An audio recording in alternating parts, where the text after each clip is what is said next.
Okay guys, so we are going to be doing a video replacing bearings in Ed's 3.3 for his Revo, or sorry, Jado rather. So just wanted to show you guys something real quick here before we get started. So obviously this is your new style TRX flywheel. It's got the magnet in there for that RPM sensor. This is the one that came off the engine. The flywheel pins or clutch pins came off right out of the flywheel. Brand new engine. And check this out. See how that one's magnetic? And oops, we're not quite in frame here, and that one's not. What the hell's going on there? Obviously they've had a bad production run, so we're getting rid of that piece of shit and going with a Trinity flywheel. Anyways, onward. So I guess I pissed somebody off recently about not being to the point fast enough in my videos. Guys, like, I had an 8-minute video up about how to mix 0% RC fuel, and the guy goes, I got through 4 minutes and I couldn't stand the rest. I had to click off. Is that all you give your old lady, is 4 minutes of your attention? Jesus Christ. I feel sorry for her, bud. You must be fun at parties. But someone said they wanted to see what way I removed screws. I know some of you guys don't like that, but that's just the way the cookie crumbles sometimes. There is a shim. See it? Right there. Don't lose that. Everything looks fine. So this engine was broken in with Sidewinder 30% Pro Blend, which is 10% oil, and we added an additional 2% by volume of clots, which is going to be used to assemble this engine here momentarily. And it is a good idea to crisscross, take the screws out and put them back in, just like you're doing like the wheels on a car, for obvious reasons. Oh, we still got one holding on here. Which one's holding on? This one needs one screw longer than the rest. Oh, there we go. And for those guys that were asking what screwdrivers I use, they're Sportworks from like 20 years ago. I've had these things for freaking ever. Let's have a look here. Looks pretty nice. So we got about, oh, I want to say one and a half quarts maybe, something like that, roughly, through this engine here. Oh, there's some fucking moisture down here to dry that up.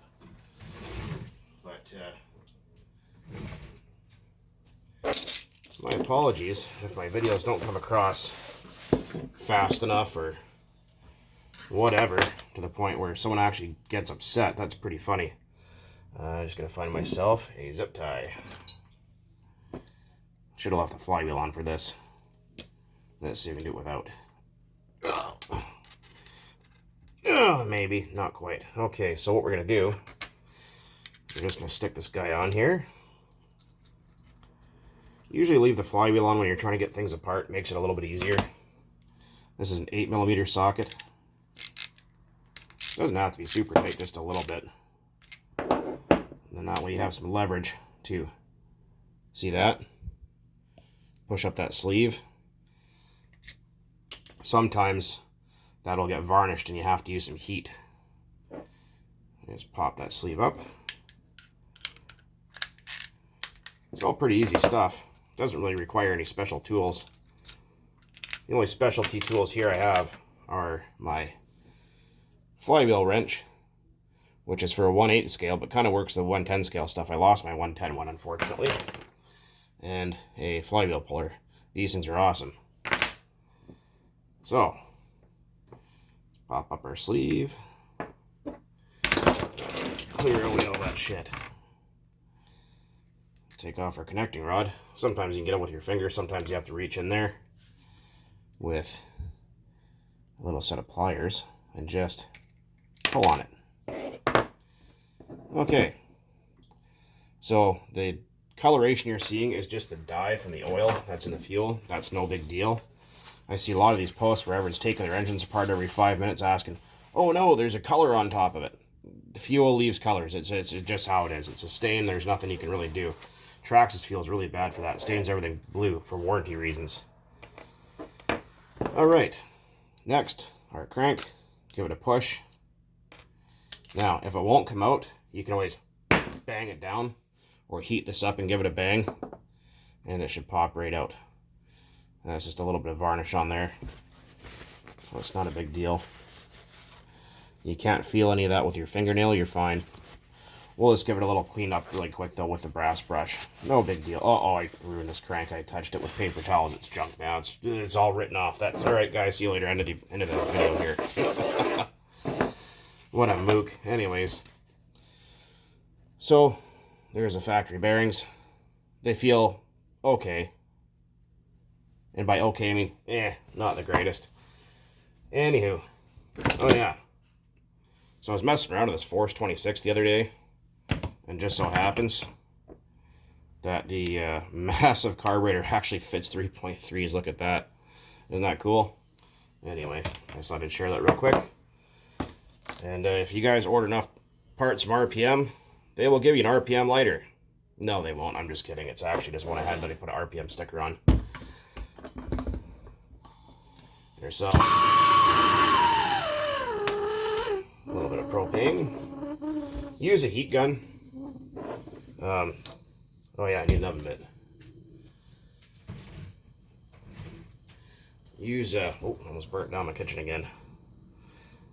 Use a heat gun if you're a novice this sort of thing. I've been doing this for a really long time, and I know how long to heat for and what's too much and what's not enough. So I suggest you get yourself a $20 heat gun from Hazard Fart or Princess Auto, or if you're in Canada at least, or freaking Harbor Freight if you're in the good old US&A there. You're just gonna creme brulee that just a little bit, and usually, bam, there's one. And usually if we poke from behind, there we go, it's done, just like that. So there is also a small vacuum port. You can see it right there. So you want to get yourself a stick pin or a safety pin or whatever and run it through that. Run some carb clean through there, brake parts cleaner. Make sure that's got nothing in there. Also inspect the bore of your block too. Make sure it's not scored or damaged. Nice and clean, as this engine only has about 1.5 quarts on it, like I was saying. So we got our brand new bearings. These are Acer ceramic. Now, when you order bearings from Acer, they have bearings that are for engines and not for engines. So read the description, because they sell both. It'll say for nitro engines or not for nitro engines. Just because there has been some confusion about that. And there is no part number on here. Anyways, if you go to their website on eBay or whatever, here it is. Yeah, they'll tell you everything. But what we're going to do is I'm just going to hit this with a brass brush real quick, clean it up, and I'll be right back to you guys here in a minute. Okay, so our crank is clean. We're just going to take and soak it with a little bit of liquid wrench. You can use WD-40 too. And the purpose behind that is to wash away any water, because you don't want any water on there at all, because it'll flash rust that crank as steel. Right, so I'm just going to wipe that guy down. And our new bearings. Let's see, is that too hot to grab? Oh no, we're good. So, as you can see, like I'd explained before, the ball side of the bearing faces out.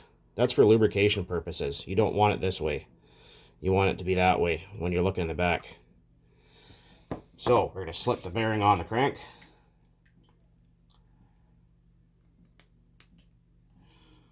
Pretty tight fit. Sometimes they can be a bit, there we go, a bit tight to get on there. There. Smooth like butter. See, the problem is, or one of the problems with these engines, is you see how there's no relief anywhere? Because this crank sits right up against that oil, or that bearing like that, so there's hardly anywhere for the oil to get in there. So if you go talk to RB Mods, he'll modify this crank so that way you can get more lubrication to make that rear bearing last longer. Something you probably didn't know. Now you do.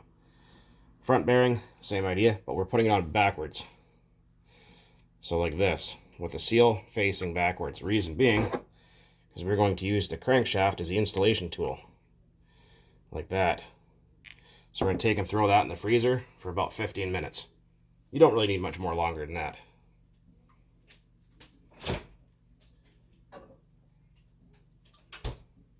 And the point behind that is simply to freeze and shrink the crank. Because this is an interference fit.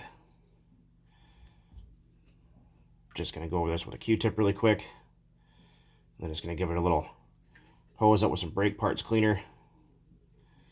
And we should be right as rain.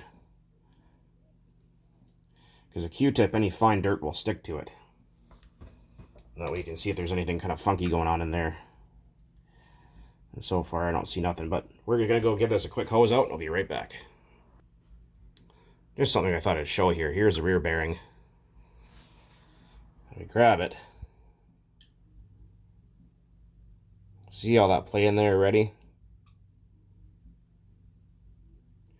I'm holding the center race. Already a ton of slop in there. The new ones don't feel like that. That's a plastic cage rear bearing, by the way, which is fine. Most of them are like that.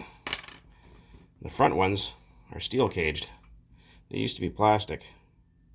But anyways, so we're just letting that hang out in the back there. And we got ourselves our favorite, Klotz Benall Racing Castor Oil. And boy, does it smell nice. Smells like banana candies. So, get ourselves a bottle cap full. Right there. And take our piston sleeve, which I purposely ruined with paper towels. Like it's shot now. Look at it, it's just garbage. It's never gonna run again, that's it. So what we're gonna do, we're gonna take our oil and pour some right down in the wrist pin area. I just fill the whole thing up, to be honest, just like that. So, and that right there will allow that oil hole and the connecting rod to fill up with oil. You move it around a couple times back and forth. That way that wrist pin has got a ton of lubrication for its very first startup again. We're just going to let that hang out there and sit. When you have your crank in the freezer, now is a good time to take all your steel parts, like your starter shaft, and just clean any rust or scale or anything that's on there off. And like I said, I'm using a brass brush, not steel, because brass is softer than steel, and it will not damage it. Also, we took and dressed this surface right here where the one-way bearing sits with just a little bit of 1000 grit, just 1, 2, 3, and that was it. Cleaned it up. And we're going to take a little dab or castor oil and throw just a little bit on there. That way that bushing isn't dry. There's a whole lot of friction that goes on there.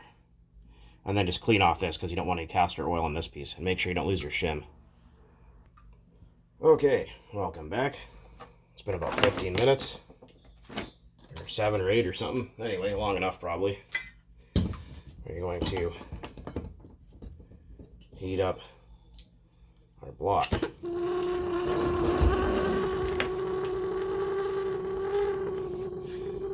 We'll take just a little bit of our oil. Just a little bit. You don't need a whole lot in there. Just a little bit, just so nothing's dry. So the bearings are going to slip in. They'll slip in just like you bought at dinner. And for fuck's sakes, please don't use Astroglide to put your engines together like that idiot did.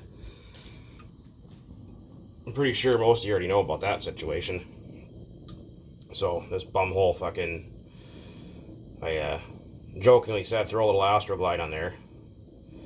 And this meathead took it seriously and went out and bought a tube of bum lubricant there and fucking stuck his engine together with it and all seized up and all rusted, and he freaked out at me for it. Oh, you ruined my engine. Like, are you serious, dude? Come on. You can't tell me, well, you can't tell me you're that stupid. But I guess he is, and that's not my problem, that's his. It's like, man, I met a lot of dumb people in my life, but that takes the cake. You should not be working on stuff like this if you're using personal massage lubricants to put your engines together with. Although there is castor oil and Sax lube, just in case you're wondering. It's also a great laxative too if you can't shit. And we're going to drop our, front bearing in, slip the crank out. Crank goes in the ass end. Just give it a little push. Make sure you give it a nice tug so that rear bearing's seated, and just like that, the bearings are back in. Now we're going to let that cool to ambient temperature. Someone asked me if you could put it in the freezer. Sure you could if you wanted to. Cool it down a little faster. You don't have to get them super hot. Maybe like, well, I don't know, if I had to guess, probably 250 degrees, something like that, 275. So you don't need to get them screaming hot. Someone's like, oh, you need to get that thing at 300-400 degrees. No, you don't. I don't think I've ever had an engine that needed to get that hot. But we'll be right back when it's cool enough. Also, someone was asking me, what do I do with the old bearings? Straight answer, slingshot ammo. They work really good for that. Same with the old flywheels. But yeah, like I was saying, they pulled the clutch off and the pins came right out of it. So, junk. No freaking good at all. NFG, so I don't know what's going on. I contacted TRX about it. They said, oh, it must have been something you did wrong. For a truck that's never come apart before and I took the clutch off and they came out, that's nothing I did. The clutch wasn't overheated. The truck's basically just been broken in and driven maybe 3 or 4 times. So, yeah. Anyhow, but for these, yeah, these aren't made anymore. There's still a couple on eBay. They pop up once in a while. They are a little bit lighter than the, these big magnetic ones. So, I don't know actually how balanced these things are. I don't think they are very balanced. I'd love to see a, somehow have one balanced on camera or something like that and see how bad they are compared to something like this. That was precision ground and machined, so I have no idea. Okay, welcome back. So we have the block, the new bearings are in. Absolutely lovely. I like the blue in there, actually looks pretty nice. So what we are going to do is quickly snap a photo. So for those of you who like to ask a lot of questions, I have no problem trying to answer them, but sometimes I can't. So, and that by meaning I can't see what's going on, you know what I mean? So also make sure you always clean the inside of your crank. I'm actually just going to go give this another wash real quick because a lot of shit will get stuck in there. So anyways, a lot of people ask, well, hey man, what's wrong with this and what's wrong with that? Well, I can't always help you in comments without seeing it. So I'd suggest you guys, if you guys are on Facebook, I know not everyone is go over to the Nitro RC Enthusiast group on Facebook and post up in there. I'm an admin in there, so you guys can go and check it out. It's a great group. So we're going to take a little bit of our castor oil here. Down there. Just kind of coat it. So I don't know how long it's going to be before this engine starts again. Well, not very long. If you're going to let your engine sit for a long time, don't use castor oil. Use something like a 5W30 synthetic, and it'll be fine for a long time. Or Lucas Air Tool oil is a good one, or ATF, or those two mixed together. But this engine's going to be fired up within like probably a day or two of now. Right? So it's okay to let it sit for a little while, but not too long, because this oil can harden up and go real sticky on you. So it's not designed as a storage lubricant, and it even says it on the bottle. Someone's like, oh, I use castor oil as an afterburn oil. Well, sure you could, but you don't need to use afterburn oil every time you go out. Just something to keep in mind. I'll take some more oil there, just down. See that little blob in the rear bearing there? That's way just nothing's dry. Everything's got, you know, a good coating of oil on its first startup, where it's most important. Because like I said, these engines, I actually took this engine apart and pre-lubed it before it even got started. That might be a little bit extreme for some, but that's just what I like to do. Because these engines are shipped with absolutely zero fucking lubricant. Zero, dry completely. Flying row, nothing in there. There. Okay. Oh, yeah. Beautifully smooth. Like glass. You can see what I was talking about. You can see the rear bearing where the crank is moving, there's almost nowhere for oil to get into that bearing. That's what often takes out the rear bearings in these engines. And that's why they need to replace so frequently. So if you had a gap in there like that, you get more oil, or if that counterweight on that crank was modified a little bit. So anyways, I digress. Moving on. So I take our extremely oily piston here. There's too much on there actually.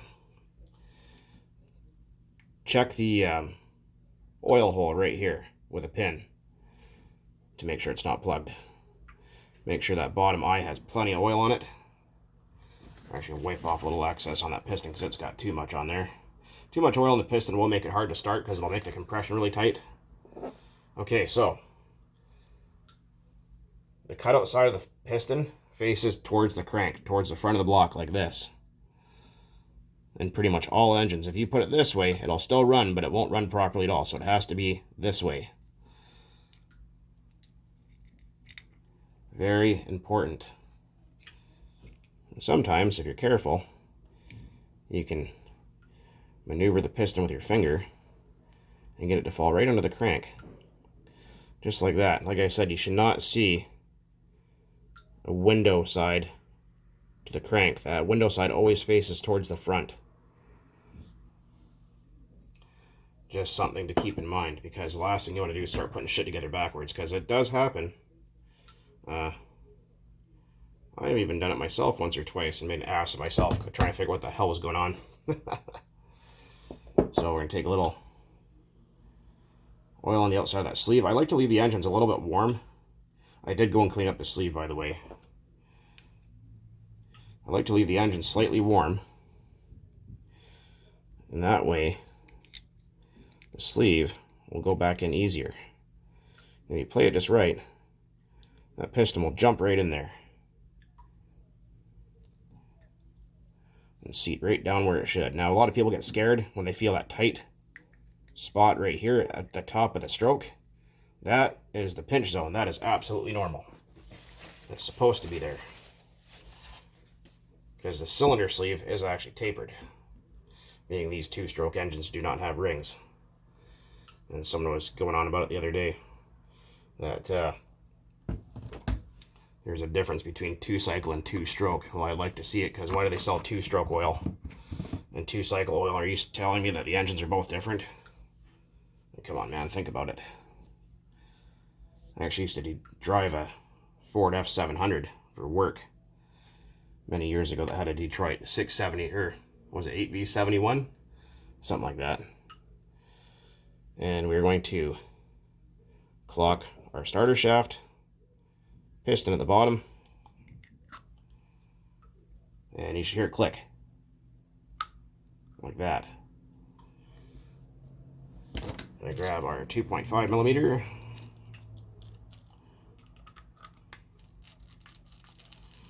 I don't tighten one screw all the way. I run it down and back it off.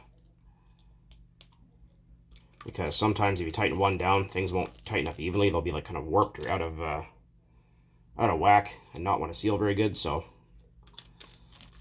you don't want to do that. Do I use silicone sealant? Never. There's not needed. There's silicone O-rings everywhere just for that reason. If you need to start gooping things up with silicone, you got problems.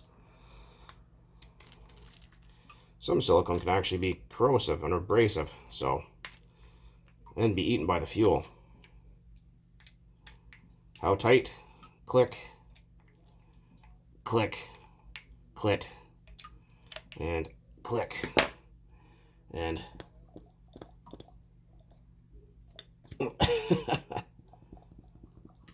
perfect. Nice. Rightio, next. Your cylinder head screws, make sure you do not lose your copper head gasket, or shim, whatever you want to call it. And we're going to go this way, because these are actually directional apparently, but I don't see exactly how. And that's going to be the same process. So if you notice, if you tighten it down, and you see that cylinder head try to lift on one side, yeah, you don't want to do that. Go across the street to your neighbor's house, and you've got a star pattern. Tighten it down until it snugs, back it off.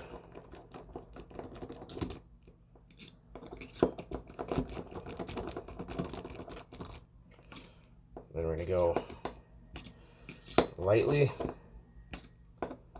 all the way around.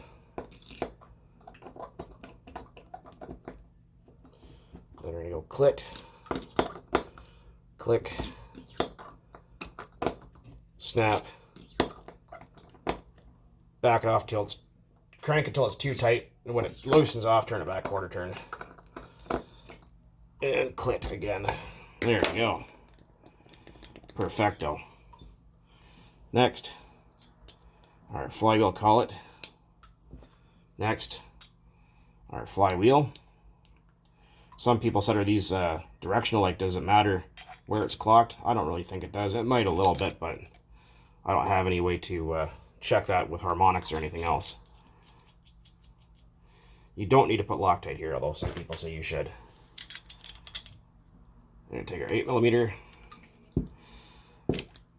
give that a snug by hand. Grab our flywheel wrench. And like I said, it's kind of the wrong size, but if you're careful, it'll hang on just good enough.